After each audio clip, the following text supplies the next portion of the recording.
আজকে মহান বিজয় দিবস উপলক্ষে গোলপাতা এগ্রো প্রোডাক্টের পক্ষ থেকে একটা স্টল দেওয়া হয়েছে কলাপাড়া উপজেলায়। তো আমরা এখানে এসেছি আমাদের গোলপাতা এগ্রো প্রোডাক্টের অনেকগুলো পণ্য নিয়ে, যেরকম আমরা আমাদের প্রধান পণ্য সূর্যমুখী, এখানে বিভিন্ন ধরনের মশলা আছে, মুগ ডাল আছে। এছাড়া আকর্ষণীয় আরেকটা পণ্য আছে গোলপাতার গুড়, যেটা আমার মনে হয় না কেউ এর আগে দেখেছেন।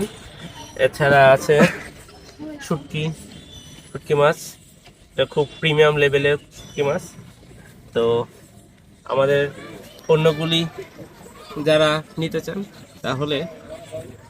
চান তারা চাইলে আমাদের পেজে নক করতে পারেন। আমাদের এই পণ্যগুলি যথেষ্ট প্রিমিয়াম লেভেলে, আশা করি আপনাদের ভালো লাগবে। ধন্যবাদ সবাইকে।